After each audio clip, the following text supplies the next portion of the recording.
Hey up, and welcome to the Strategy Sessions. My name is Andy Jarvis. I'm the host of the show and the Strategy Director at Eximo Marketing. We're a small consultancy that works with manufacturers looking to sell direct to consumer. You haven't come here for a sales pitch from me though, so if you want to find out more, go to eximomarketingstrategy.com or send me a message and I can talk to you and bore you forever basically about what I do. But you're not here for that. You're here to listen to today's guest, who is Jane Maher from Free Now in Ireland. Jane is the head of marketing, and in this interview we talk about the challenges of brand versus performance, which is something I love talking about at the minute, but we mainly talk about a lot of brand building and building culture, working with people, the benefits of education, and some of the challenges of being number one in the market. It's actually a really fascinating place to be, and not a place, if we're honest, that many people actually ever get to experience from a marketing perspective. Often we work in companies that are challenging, that are number two in the market, if you're lucky, or often way down the list of competitors. That actually gives you a little bit of freedom, right? Your freedom to try new things and be different. When you're the incumbent, when you're the biggest and best in the market, that's a really different sort of place to be. So it's an interesting discussion about the challenges of that and how Jane pushes on with that and the things that they look at as a part of a global company, but how they activate that locally in Ireland. Before we get to that, I would like to give you a word from our sponsors. Yes, that is right. I'm promoting Learn Inbound. I'm promoting it partly because it's a brilliant conference and partly because I'm hosting it as well. No money has changed hands for this for this advertising read. But Learn Inbound is back after a COVID-enforced break on Thursday, the 27th of October at the Aviva Stadium in Dublin. Now, I have hosted Learn Inbound before. I don't know if I've ever spoken at it. I've spoken at the pint-sized meetup before. But Learn Inbound is a special type of conference, right? It's really well curated by Mark Scully, who puts the running order together. And there's a real quality to the lineup. And that's happened again this year. All I can confirm at the minute when I'm recording this is John Alderson, who's head of SEO for Yoast. If you've built a website on WordPress, you've definitely heard of Yoast. And Jono is a man who's never short of an opinion and is always worth listening to. If you go to learninbound.com, you'll find the rest of the information about who the speakers are and how to get tickets. Now, what I will say is that the tickets are currently, again, as I'm recording this, currently €175 plus VAT. That's for the super early bird, and they are limited. By the time you get to listen to this, they may have all gone and the price may have gone up a little bit.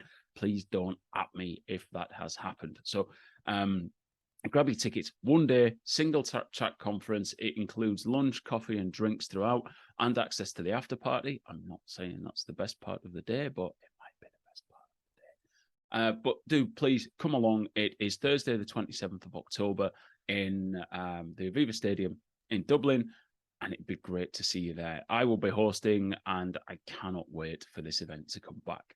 So, enough of the word from the sponsors, but please do visit Learn Inbound. The link is in the show notes below. Well, that's it. That's the preamble done. Let's get into the main juicy rump of the interview. I just a word to Jane in advance of this as well. I wish everybody was as easy to deal with as Jane is. Jane, do you want to come on the podcast? Yes. Can we do this day? Yes. Brilliant. Let's talk about these things. That's fine. And off we go. So look, it's not always that easy to get people on the podcast to interview. So big thanks to Jane and the team at Free Now for being so accommodating and putting this together. Right. Let's get in and have a listen to what she has to say. So I'm joined today on the podcast by Jane Maher. Jane, how are you? I'm great. Thanks for having me on, Andy. How are you doing?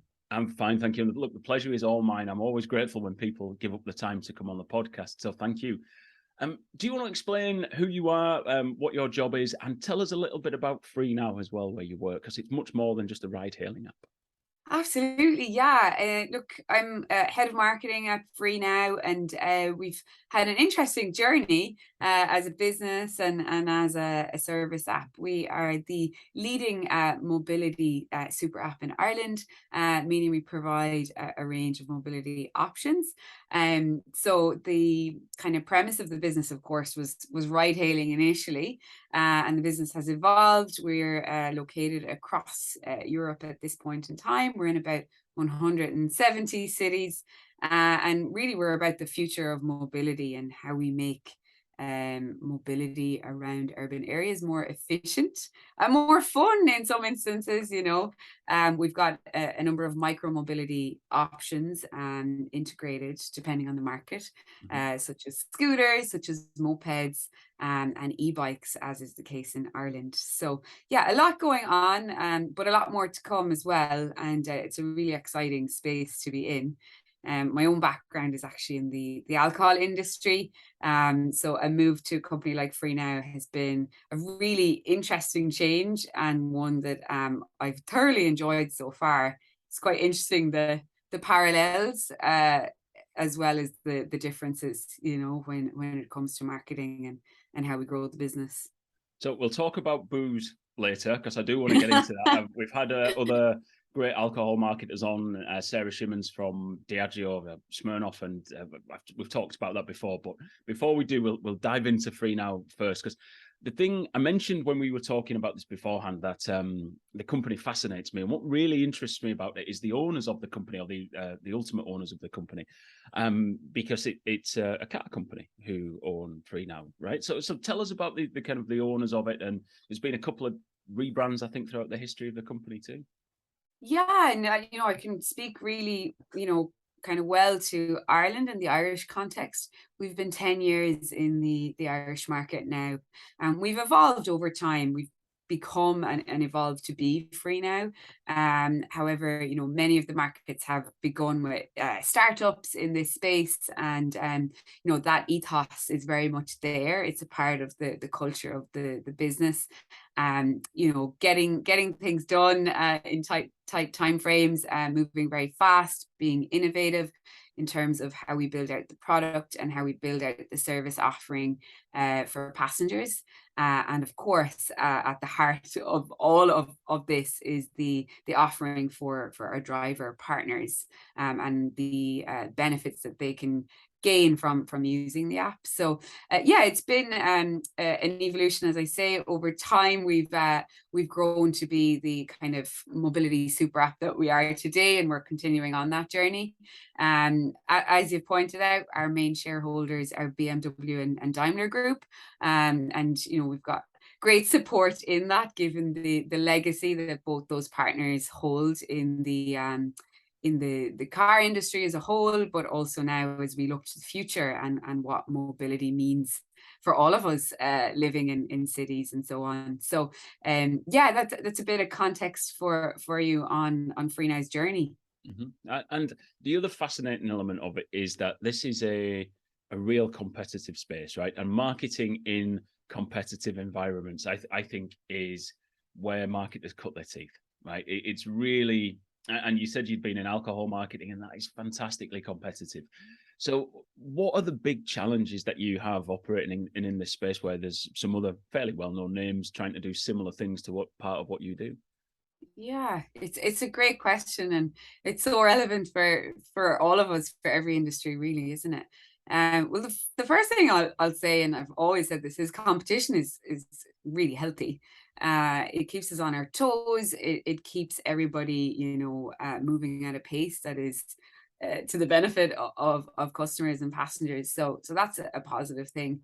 I think what's been really interesting, actually, moving from the alcohol industry into more of a tech environment, and what is ultimately a completely different industry, is that many of the challenges are the same. When we think about balancing brand awareness, for example, with actual performance, or in the case of my previous industry, sales, and how we grow that at a really, really great rate.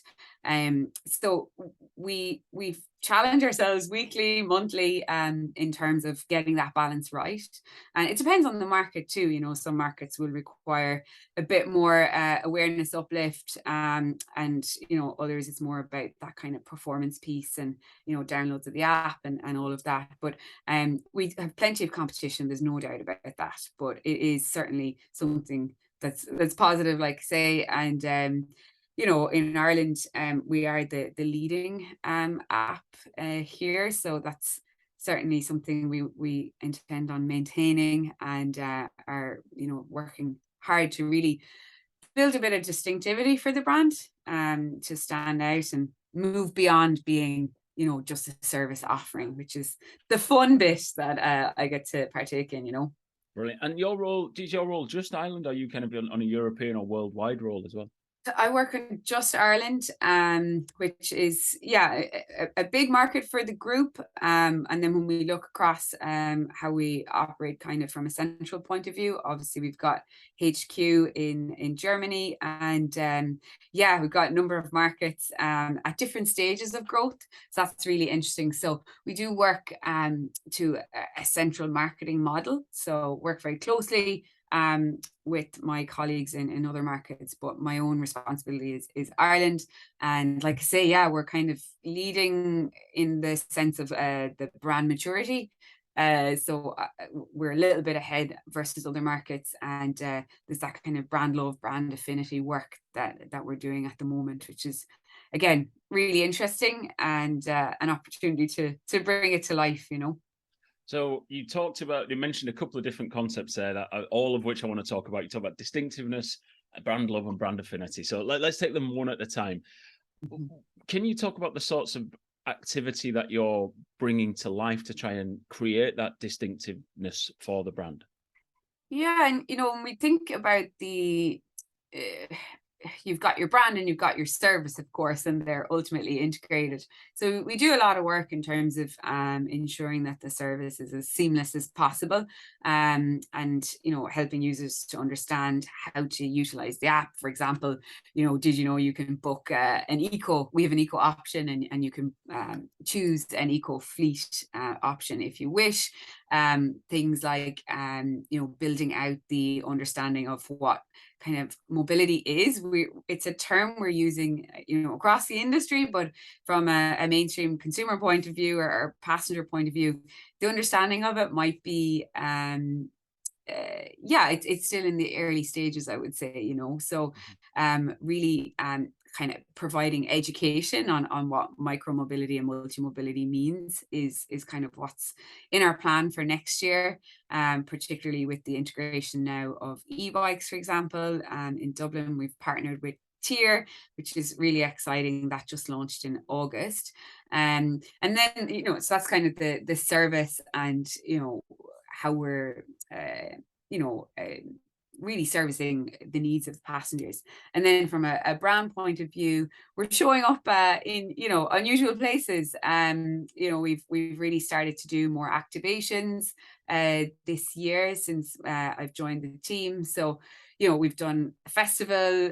We brought a hot air balloon to the city, and did some really nice Could party. you book the hot air balloon on the app, or was that not part of the activation? Not quite. Well, Damn it. almost. You did have Next year, to. I can see you scribbling notes now, going, "Let's do that next year." Hot air balloon Next transport year. around Dublin. I mean, the traffic in Dublin's terrible, right? It's like e-bike, Terrible. hot air balloon, get you to Malahide in no time. Perfect. No, absolutely, and twice the time as well. So yeah, look, it's been part of the fun of it all, a little bit of play on that, and it's just really kind of brand work that hasn't been done before, and just bringing the brand up a notch, and showing up in places that we haven't been seen before. So a really interesting project to get stuck into. Now, I don't want to put words in your mouth, but I'm going to guess that as someone who's come through alcohol marketing, you see brand and performance marketing as just two sides of the same coin. It's not one's better than the other. Is that the Absolutely. world you inherited when you landed at Free now, or are you having to introduce more brand thinking and kind of lead the charge for that? Yeah, I think you're spot on there. There's an element of that I think the alcohol industry is often renowned for that kind of brand building capability over time, and really investing in the long term, and also inserting themselves in cultural moments, and becoming culturally relevant, to really build their brand credentials. So I'm definitely bringing that thinking to the team, and to the business. At the end of the day, we are an app that has to deliver on performance as well. So there's that balance that we strive to achieve on a weekly basis. And that's been really refreshing, is, being able to view the pace of the business on a daily, weekly basis, versus, you know, a little bit longer tail in previous industries. And that's really exciting, you know, because you're faced with a lot of problem solving challenges, and you that you need to figure out, you know, in the short term. And it's an element I've really loved since joining the industry. But definitely there's that piece of it's probably not traditionally there in terms of the business being coming from startup kind of world, and that brand building component that needs to be done over the long term. And So is that all loving driven? Brilliant, which is brilliant. Yeah. And is that driven out of research? Are you looking at a dashboard of metrics that say your app downloads are slowing because you're at saturation point or getting close to it, and people with the app are using it X number of times. Therefore, actually, what we need to do is invest in the brand. I mean, I'm caricaturing probably a very complex decision making process, but are you looking at a dashboard and that's leading you to go with brand? Absolutely, yeah, and you're right in saying it's highly complex. So in simple terms, yes, we can make assessments based on, you know, weekly, monthly, quarterly numbers, and base decisions on that. So it's terribly complex. And what's most interesting for me actually is the supply and demand challenge that we face. So as a kind of an industry in Ireland, you know, transport's had a spotlight on it over the last few months, kind of post-COVID. You know, we are doing everything we can to draw new drivers into the industry, but at times, you know, we struggle to meet the demand that's out there. You know, we've got a lot of eager Irish people out at weekends, you know, heading to festivals, heading to concerts, heading to games, and servicing that demand when it's most needed is always our priority. So the driver dashboard is really, really important as well. And that our driver partners are a fundamental part of our overall kind of strategy, I would say. So that's really interesting. I am the drivers and the way you do refer them as partners is really interesting me, and I'm going to come back to that in 1 second. I just want to make one more comparison with the alcohol industry that I said I'd talk about at the end, and have done nothing but talk about since we started. But that's okay. So that's how the podcast goes, right? When I used to do a lot of sort of social and search stuff for alcohol brands, and one of the bits of research I remember being talked about in a meeting with the company was that one of the biggest factors in purchase was shelf position. So it didn't matter how much brand building you did or whatever happened, where the person stood and what they could see was probably the most important factor in what they bought. And I wonder if that kind of at the point of consumption is an interesting factor for you as well, where you open the app and you're like, you know, you've seen the brand work, you've got the app, you love what happens, you've got great experiences. There's nothing I can take from here because there's nothing available in the app. So I'll maybe open a different app. Is that a sort of a similar comparison or a useful way to think about it, a bit like the alcohol industry? I think, yeah, you're spot on in terms of that availability, you know, that terminology that we use incessantly in the drinks business, and, you know, where you are on shelf is critical. So I suppose, yeah, it's fair to compare and say that that's a similar way of looking at it. But, you know, what we find is that, you know, the opportunity to engage with a passenger, you're relying on them jumping into the app, right? So there are means and methods that we can use to ensure we grab their attention once they're on there. So whether that's, you know, a bit of a campaign, you know, we sometimes do vouchering, for example, or referral programming. There are so many different ways that we strive to add value within the app. And, you know, we've done some really interesting cross-border activations, for example. So, you know, when you're heading to the airport, you know, you get a message, hey, like, are you going to any of these countries? Here's a voucher to use our multi-mobility service there when you land in Rome or Barcelona or wherever it may be.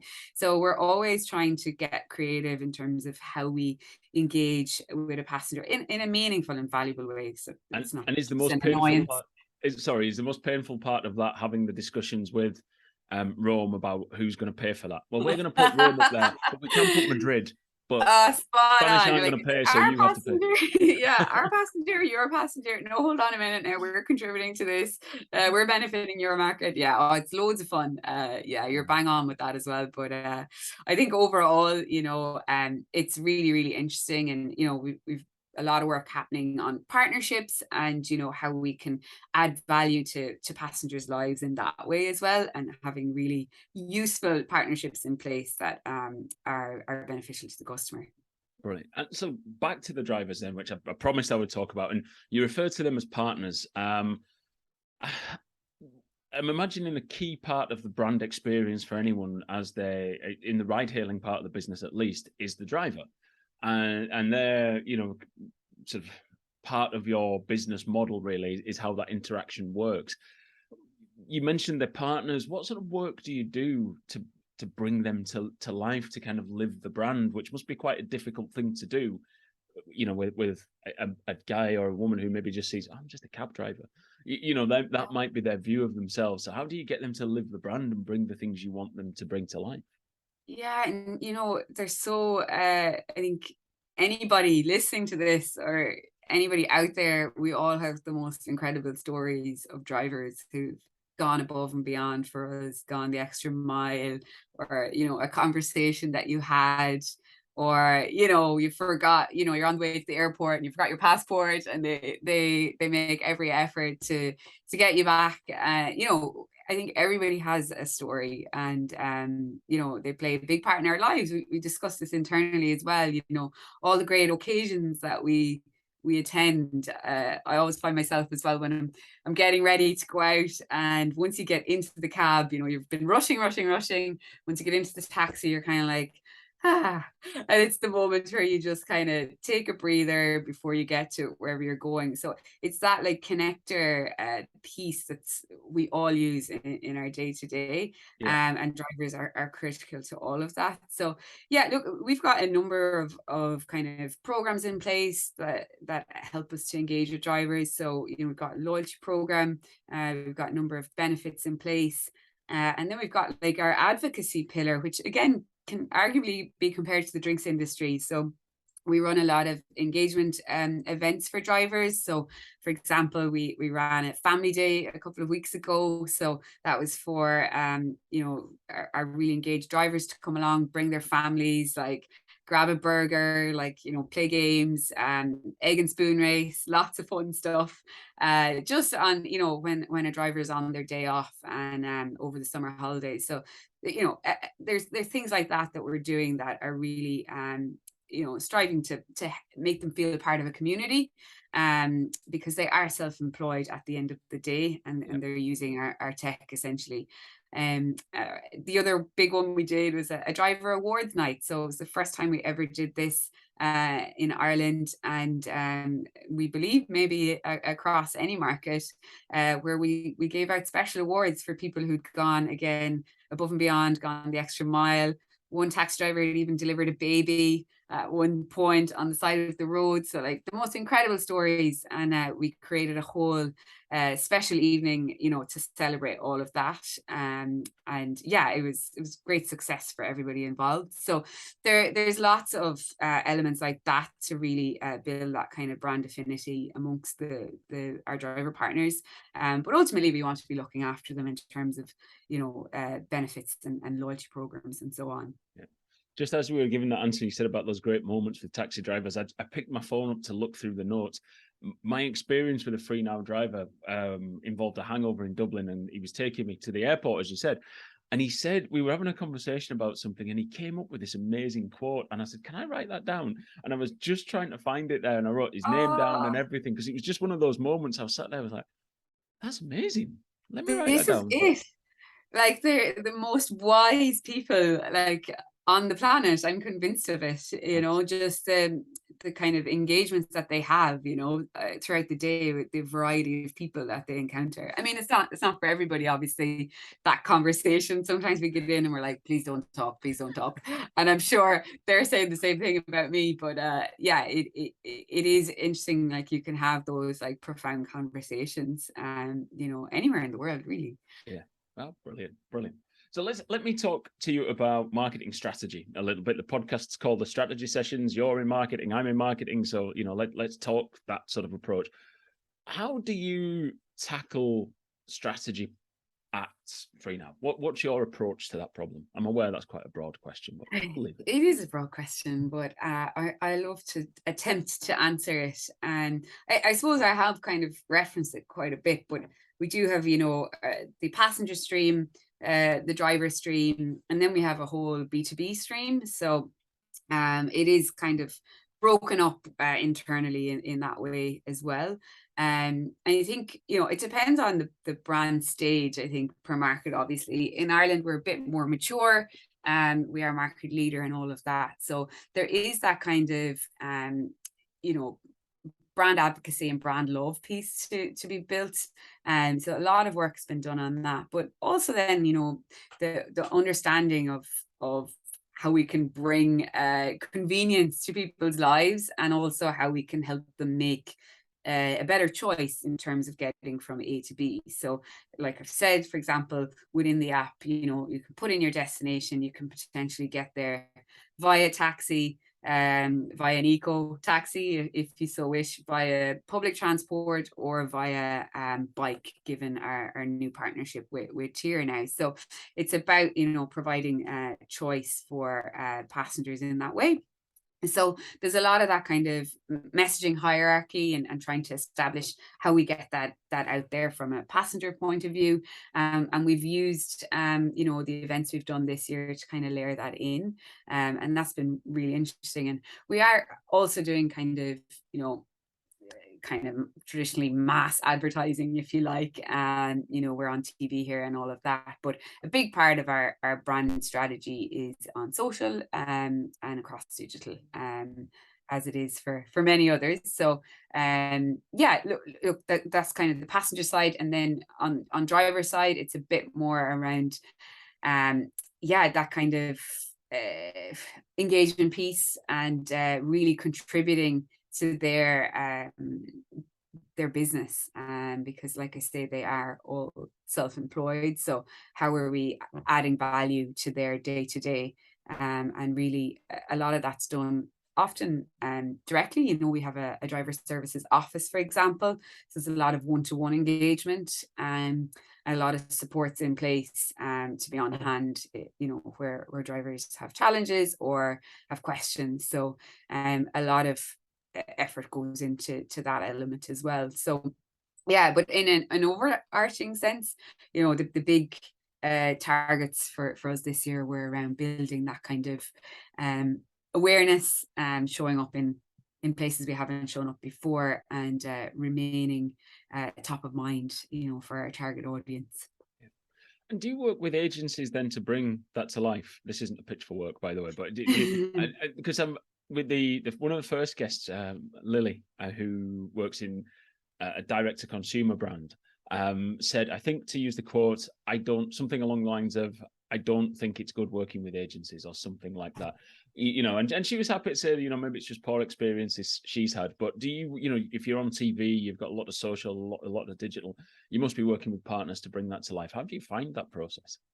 Yeah, I find it incredible. And we work with a lot of amazing agency partners who are extensions of the team, and are necessary for us to deliver what we need to deliver. I do understand Lily's point of view. I think it depends what stage your business is at. I think we've seen so many examples of, work being done internally, particularly in recent years, where brands have kind of, particularly in the D2C space, I guess, brands have grown without needing to lean on external agency partners. So I wouldn't discredit that view by any means, but certainly for us, where we're at, we really value that kind of third party view as well. I think it's really important. And just had a really interesting call today, with an agency partner who, they really challenge your thinking on things, because we're so close to it. I do think it's really important to bring in that third party view, to challenge your way of looking at it.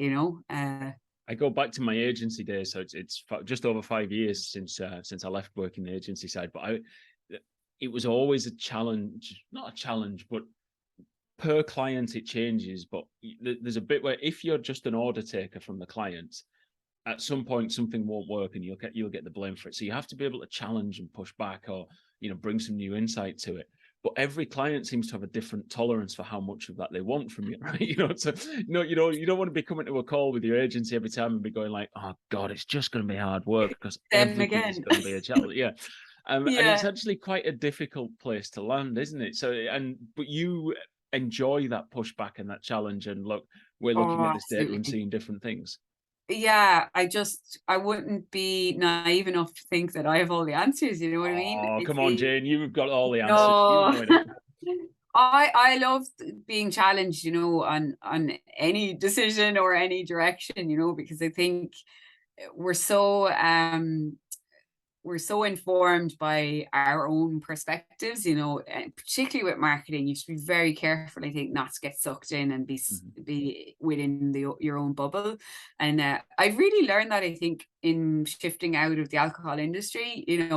I've had a bit of a time away from it now. It's really interesting to reflect back and see where maybe we were doing that. We were in a tunnel, and not looking more broadly. So yeah, I think that challenge element is so important, and yeah, I welcome it. But I do see the flip.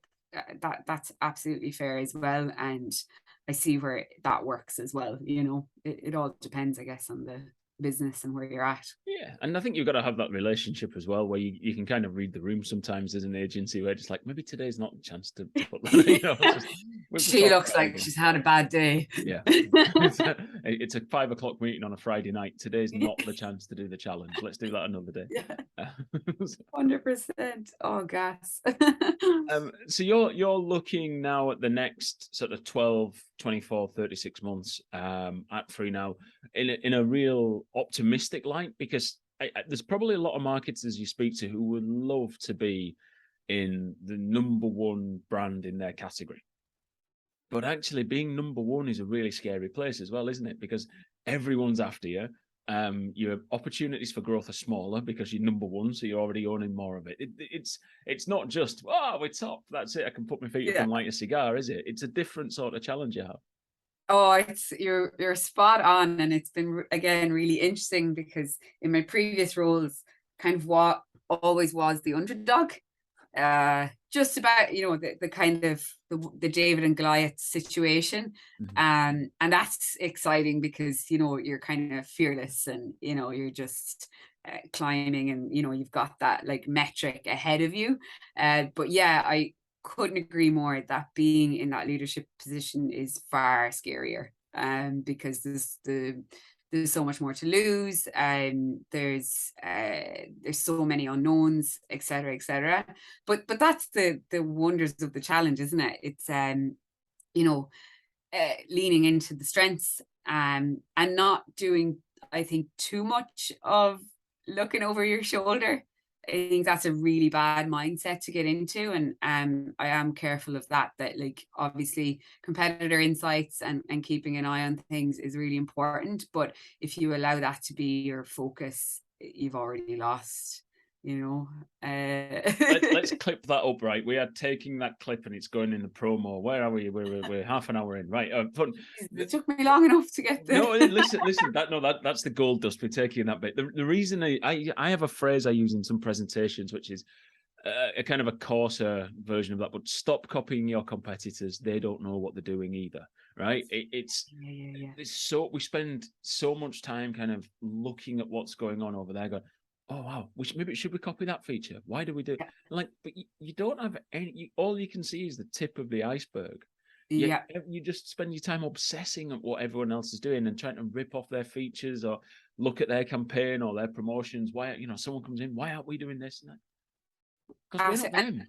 If we could measure the time that teams spend on that, I think Oh, it would be frightening. oh, Like frightening. horrific, Yeah, absolutely horrific. Yeah, it just yeah, yeah. and to what end? To what benefit? Yeah, yeah, agree. And yeah, you do keep an eye on things, of course. and not like be caught off guard. But I think, yeah, you have to be very careful when you are in that space. I was working with and I'm not going to mention the name clearly, but I was working with an e-commerce client recently, and a discussion with someone fairly senior. I hit my microphone there. Sorry. The discussion with someone fairly senior said, I think we should just copy the pages of our competitors' website and the design because they've obviously got it right. You're like, what metric are you using to define right? You're like, Yes, yes. but the metric I know the answer is the metric is you think it looks pretty. Yeah. That's not a really good metric, but having to kind of have that discussion without going, Yeah, you're wrong. I don't think this Very client difficult. listens to the podcast, and they're not a client. Hopefully not. No, but yeah, hopefully they didn't get this We'll far. tell them to listen to you if they do. Yeah. Listen to Andy. You tell them, Jane. You tell them. Jane said you got to listen to me. But do you think? Sorry, to get back on track quickly. Talk about you, not me. Do you worry perhaps that maybe being number one can make you more conservative? Less prone to taking risks because you are in that place where you're on top of the hill and there's maybe a bit more to lose. I think there's a risk of that, absolutely, broadly speaking. But my attitude is always, what got us here is not going to get us there. It's another cliched line, but True though.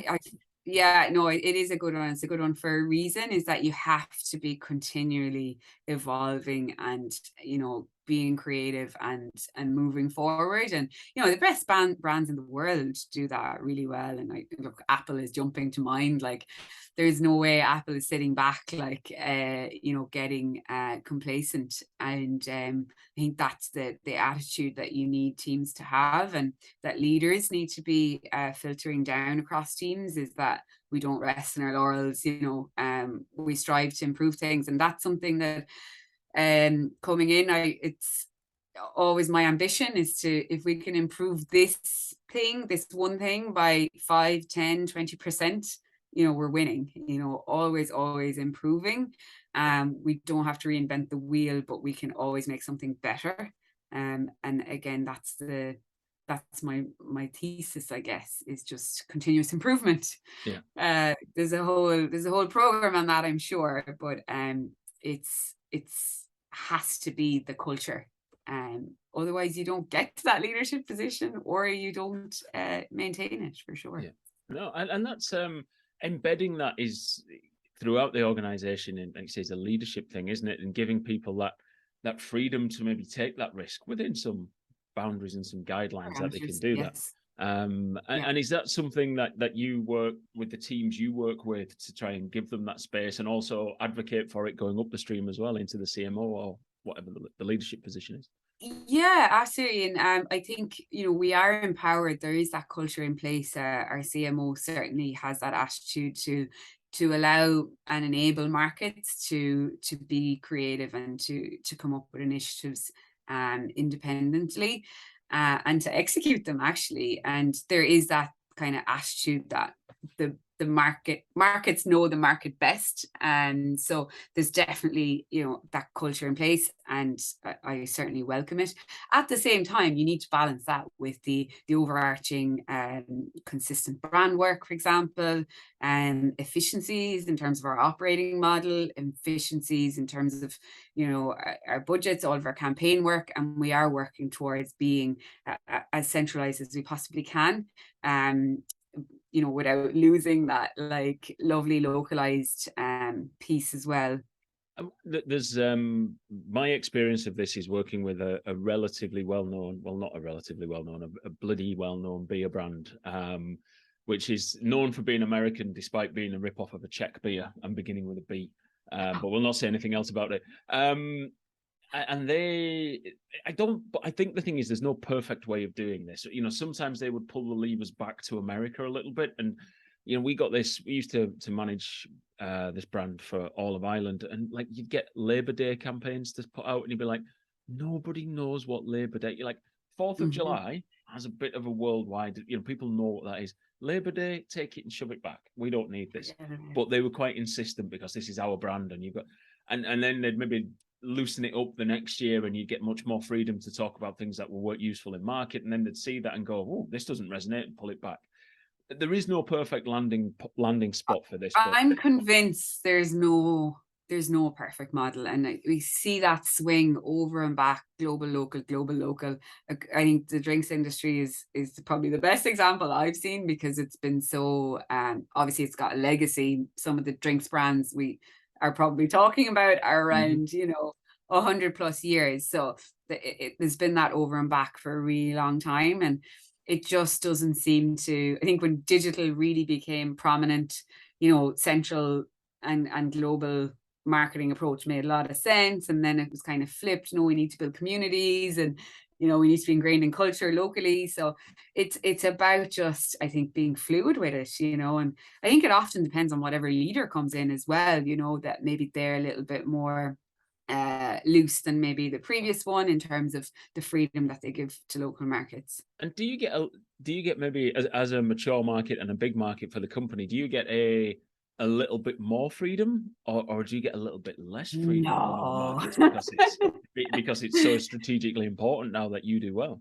No, look, it's important across the group that we're consistent. I think that's the main thing, and that we're building the brand, and this amazing work being done centrally on uh, the next brand campaign, which I'm really excited about. But I think I wouldn't say we get more freedom versus another market necessarily. But sorry, I shouldn't even use the word freedom. It's about doing the right thing, isn't it, for the Yeah. brand? And I think there's a compromise that has to be met there. And yeah, we've got a very open way of working. I think that's key. The culture here is, if I perceive something to be, this is what we should do, I'm perfectly happy to say that, and I'll be open to the feedback on that as well, or the response to that. So, um, no, I wouldn't say we get more freedom in any sense of the word, but it's about the compromise on what's best for the brand overall, really. And then I suppose connected to that brand piece, we look at sort of corporate social responsibility, and different countries, I suppose, have different things that matter to them more or less at different times. And I wonder, is that difficult to have a central position on? Certainly, environmental concerns are important in Ireland, in the UK, and in a lot of places, but maybe are a bit less or a bit more in other places. So, do you use environmental CSR work within the brand? Yeah, and I would say again, we set our kind of targets and ambitions around that essentially. And so, we have a target now of being, net zero emissions by 2030. And, for the upcoming years to have a percentage of our fleet as electric. So they're set centrally for sure. And then as we kind of funnel down to the markets, I mean, again, our kind of promise to passengers is to get there your way under the current campaign, and that is around providing the options to people, for our customers to make the decision on how they're going to move around cities. And I mentioned B2B earlier. We are working through kind of having mobility options available to businesses for their teams and so on. So there's a lot of work being done in that space in terms of providing the options, and letting passengers decide how they want to move around urban areas, which is where the majority of our business is. Yeah. I think it's a fascinating area for all businesses now, looking at the environmental credentials and how they work. But it's so having those targets, I think, is huge, to give Yeah. you that focus and to keep things in mind. And is it a kind of a regular discussion point in marketing meetings and senior meetings, that how are we hitting these targets? Yeah, it's a key strategic pillar for us actually, and we are working on next year's strategy at the moment, and it's a key part for us in that.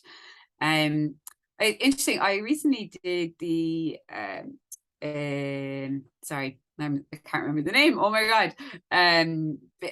Sustainable business strategy. Sorry, I was trying to think of the name of the program that I did with Harvard Business School online recently, and it really it's a short course. You do it over a couple of weeks, but it just really brought home to me how there's kind of this challenge that we face has to be tackled industry wide. Mhm. And that was a big learning I took from it. Like there were a lot of case studies presented during the program of like huge companies like a Unilever example, Lipton Tea, the work that they've done in terms of addressing the supply chain, and how no matter how big the company is, no company can do it on their own, or it has to be a collective approach to the challenge. And I think that's fair no matter what industry you're in. And that's kind of the ambition that I have is to really be constantly beating that drum, that it's a collective challenge and we all need to do our bit. Yeah. So yeah, sorry, I was struggling to remember the name of the program there for a second that I absolutely loved doing. I do think that you're also reading my notes on the screen, and I don't know how you're doing it, because my next Oh, question was about education, and you perfectly segued from what we were talking about into education by name dropping Harvard Business School in there. So you have, I believe from looking at your LinkedIn profile, that you're a big believer in education and constant education. yeah, I get teased about that quite a bit. By my friends, I'm always doing something. But look, first of all, I enjoy it. And my mum always tells the story about when I was like 6 and she couldn't get me to go to school. I like hated school, but I grew into it. And Mm. by the time I got to adulthood, I was loving any opportunity to yeah, attend college, listen, learn, all of that stuff. So yeah, I really believe in it. I also believe the best classroom of all is in the workplace. Like go and show me, go demonstrate to me that you can do this. But I do believe in having the foundations there, and having an mindedness to learning new things. Mhm. So yeah, I did do MBA in recent years, and I took tremendous value from that. I absolutely loved it. It's a huge undertaking for anyone listening, considering it, but I thoroughly enjoyed it. And it's really the dynamic of kind of, it's the people, the classmates that are Yeah. there. You can compare notes on things, like share problems. It's really therapy for Therapy professionals. for business professionals. I mean, Yeah. if you want to ever open up like a positioning agency, I think between us we'd have this nailed, right? Oh, It's like look. the Dublin MBA, therapy for business professionals. Nailed it. There we go. Let's get on it. Let's put a business plan together. Another typical thing for an MBA student to say, a business plan. Let's have a business plan. But I did the marketing week mini MBA with Mark Ritson, so that's just Fantastic. the marketing bit of an MBA, and probably a bit cheaper, right? So as a Yorkshireman, that appealed to me. But it was really, really good and really high quality teaching. Obviously, if you know anything about Mark Ritson, you'll know it was good quality. I sure do. I'm Um, actually about to undertake it. yeah. Are you doing the brand one Yes, or the marketing one? the brand one. The brand Uh, one. You see, I haven't done that. I yeah. did the marketing one, not the brand one. But Okay. I was a big fan of the course. Real big fan of It's the course. fantastic. Yeah. Yeah, and I've seen snippets of it over the years, and yeah, I do follow Mark's musings online. And He's an interesting guy, if you've, I'm sure you have watched the podcast that I did with Mark at the of end of the course. last series. So if you haven't checked that out, I'll send it to you. But the one thing you do need at the end of it is you need a Ritson detox. So you have, I think, is it 10 courses over 12 weeks or 12 over 14 weeks, whatever it is, right? And some of the reading is his articles and various other bits. So by the end of it, you kind of like had a Ritson overload. And I think I had a month of just Mark detox at the end of it. It was like, oh, Ritson's got a new piece out in Marketing Way. I was like, I honestly couldn't care less. Couldn't care less, like on your shoulder, yeah. Yeah. And then I was like, I left it a little bit, and then I was like, right, Mark, can I get you on the podcast now? I feel so. Well, pretty cool to get Mark on board. That's super. He He must. swears more than you do, Jane. To be honest with you. Oh, jeez, I haven't sweared once, have I I? know. I'm absolutely disappointed, to be honest. But look, it's fine. Each to their own. Yeah, Shocking. but I've just clipped something up for a presentation I'm doing on direct to consumer, and in a 9-second clip, I think I've got 8 swear words from him. Like, what do you think of direct to consumer? And he's just like, boom, boom, boom, boom, boom. Okay. I love it. Nobody's perfect, right? No, exactly. But sorry, I got off the point. My question was, go back to your MBA. Did you find it as a marketer to get that broader curriculum looking at finance and all the other areas that come into the MBA? it must have been really difficult, but also was it really, really useful to get that? So useful, and I think the stage I was at, it was particularly useful. Really getting into kind of global brand and the strategic side of things. So it was, the timing for me was ideal, and also I didn't have a pure marketing background, and I had, moved through kind of sales roles as well. And so I wasn't maybe as daunted by it as maybe a pure marketeer might be, which is both positive and negative. But yeah, it's great though, when you are in a program like that, and again, you're surrounded by, like-minded people and all of that. You suddenly realize, how far you've come, and how much knowledge that maybe you have that you don't realize you have. Where a finance person on the MBA program is looking at you when you're in the marketing module, and looking for examples, and you're kind of suddenly going, actually, I've done a couple of things over the years, and it builds your confidence, I think, from that perspective. Yeah. And just that, like, we did some really interesting field trips. We went to Silicon Valley. Yeah, it was incredible. Like, I feel Field trips. the field trips. Field trips. Mm-hmm. It was a field trip. So I'm listen, not it's all saying right. I Listen, didn't go back to my favorite bars in San Francisco, but there's just you and me here. There's nobody else listening. You can be absolutely honest about how drunk you got on your field trip. That's fine. Yeah. No, great times, and yeah, I feel very privileged to have gotten the opportunity to do that. With the program here in Dublin. Yeah, fantastic. Listen, Field I trip have. and all. Yeah, like we'll move away from your drinking past. That's fine.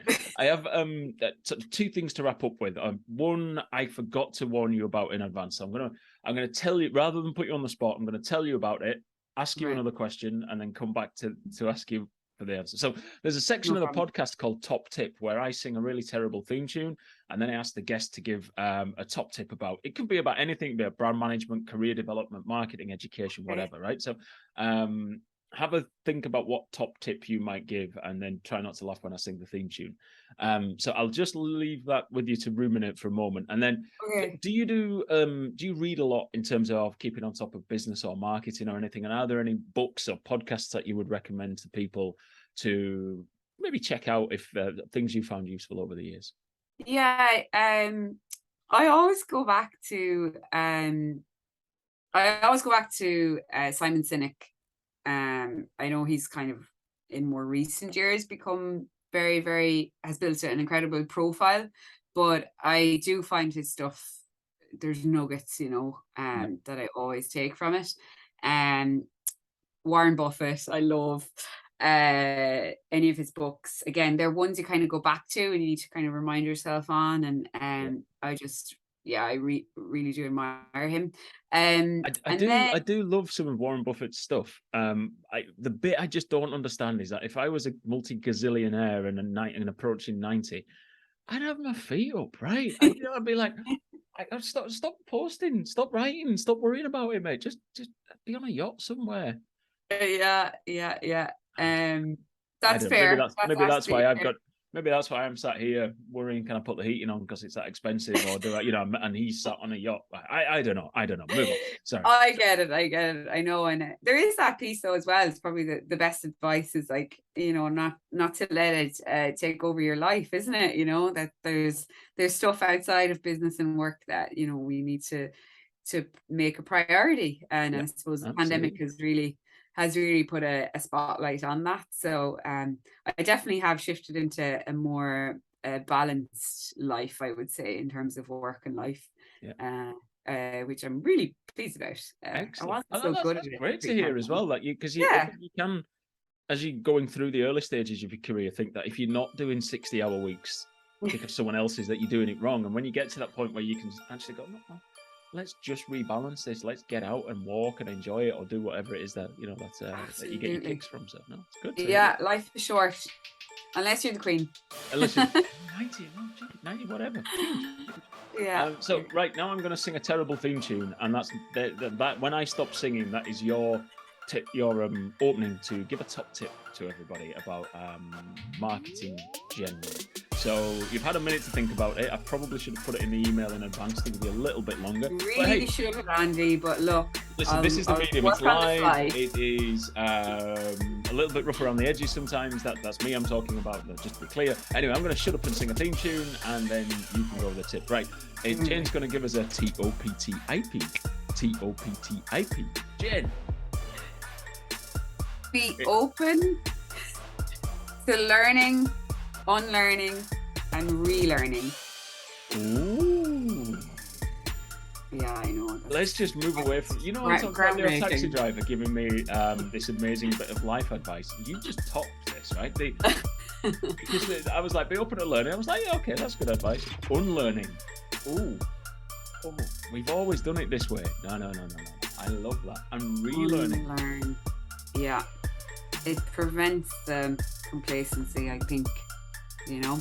You should be very open. You have to be that open type of person, I think, to do it. It can be really hard to unlearn something. Be open to learning, unlearning, and relearning. Yes. That's it. I kept it short and sweet. Yeah, never mind short and sweet. That's amazing, right? I'm just sat here like, whew, wow, man. Fair play. Yeah. I'll leave you with that one on Friday. Let's just drop the mic and we can finish it there. Jane, Maher, thank you very much for your time. That's been amazing. Thank you. Thank you, Andy. It's been a pleasure.